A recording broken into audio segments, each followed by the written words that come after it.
माननीय सभापति महोदय कि इसी सरकार के जनघोषणा पत्र में अभिभाषण में अनेक बातों का उल्लेख किया गया, लेकिन राजस्थान में किसान के बाद सबसे पीड़ित कोई तबका है तो वो राजस्थान के बेरोजगारों का है।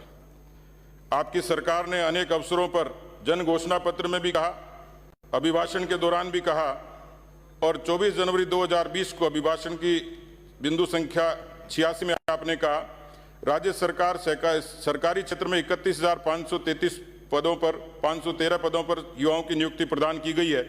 28,601 पदों के परिणाम जारी हो चुके हैं। इस प्रकार कुल मिलाकर 60,114 पदों पर नियुक्ति गई है, जबकि ये भर्ती पिछली भारतीय जनता पार्टी सरकार की थी।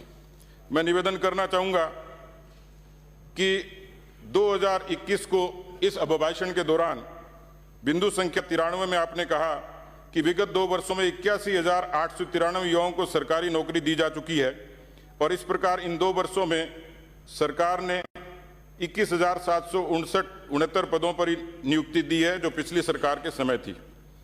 माननीय सभापति महोदय, मैं निवेदन करूंगा कि इस समय centre for monitoring Indian economy की रिपोर्ट कहती है इस समय राजस्थान में सर्वाधिक 28.2% बेरोजगारी राजस्थान की धरती पर इस समय है। ये मार्च 2020 की रिपोर्ट है। सभापति महोदय, ये दृश्य भी राजस्थान के नौजवानों ने देखा है कि परीक्षा की तैयारी करते हैं और परीक्षा का पेपर लीक हो जाता है और पेपर तभी लीक होता है जब सरकार वीक होती है। नौजवानों का पेपर लीक और इधर सरकार वीक। कनिष्ठ अभियंताओं की भर्ती, पटवारी की भर्ती, दूरसंचार, फार्मासिस्ट, मेडिकल ऑफिसर, लाइब्रेरियन, इस तरीके की व्हाट्सएप के जरिए पूरी एक गैंग काम कर रही है और सरकार की नजर में नहीं। सरकार ने कहा कि हम 24 जनवरी 2020 को कहा बिंदु संख्या 87 मुख्यमंत्री युवा संबल योजना 1,58,576 बेरोजगारों को इसमें कहा गया और फिर यह कहा 10 फरवरी 2021 को बिंदु संख्या 95 में कि 2,50,000 युवाओं को लाभान्वित किया गया। 2,50,000 नौजवानों को बेरोजगारी भत्ता। सभापति महोदय, इसमें स्नातक की शर्त थी। हालांकि जो अपंजीकृत या जो चर्चा में है लगभग 27 लाख बेरोजगारों की सूची आती है, लेकिन फिर भी रोजगार कार्यालय में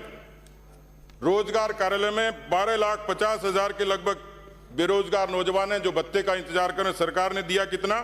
2,50,000। सीधा नौजवानों के साथ कुठाराघात।